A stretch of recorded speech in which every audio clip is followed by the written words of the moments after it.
By telling my story, I'm hoping that it will help others trying to get the right supports to live with their disability. It has been a really long and complicated journey for me. When I was 13, I had a motorbike accident that caused an acquired brain injury. 12 years later, in 2008, I sustained physical disabilities following a medical mishap. This was when I started to need a lot of disability support. As things got worse, I had to start depending on my mum and dad. Mum and dad were struggling to look after me. Because of this, I ended up getting very sick and ended up in hospital.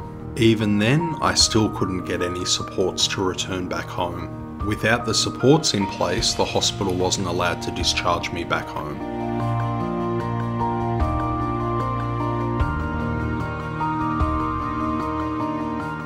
In 2016, I finally received the news that my request for disability supports had been approved.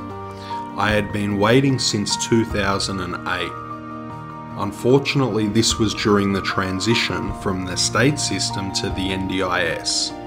I received a letter from the NDIS that said that they would be in contact with me soon. Although I thought it would be a simple matter of moving my approved funding to the NDIS, this didn't occur.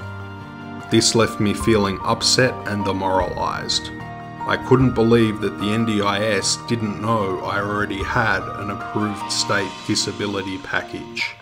They had lost all my history and had no record of my disability. A week later, they gave me a call and told me that they had finally found my records. And I was told that I could expect a planning meeting within a matter of weeks. Unfortunately, rather than it being a sit-down meeting, it ended up just being a telephone interview from a person from an agency that I'd never met before. He told me that I was fully approved and that I could expect to receive my package in a week.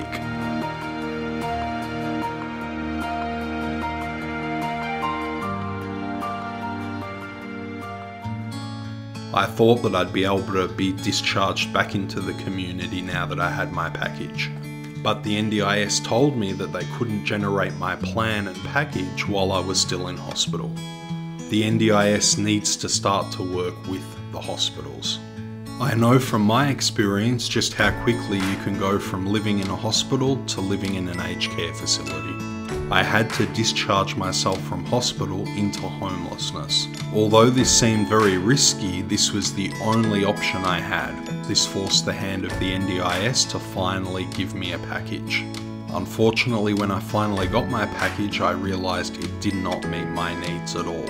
What the NDIS ended up approving was only half of what I actually originally applied for. It actually looked like somebody else's plan with just my name on it. By cutting my funding so much, it was like cutting my life in half. It didn't even meet my basic needs.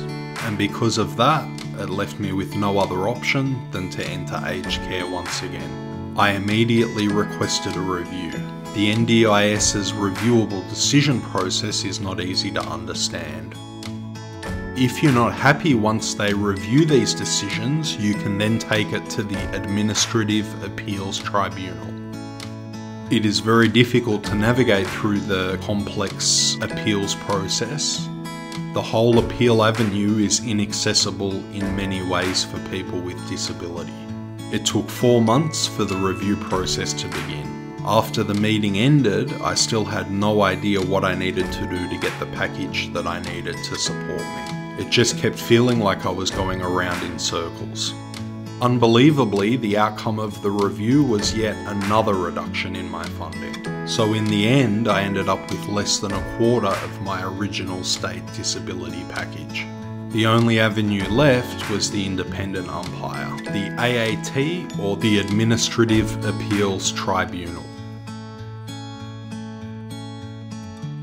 I'm hoping that this appeal will finally bring the whole thing to a head.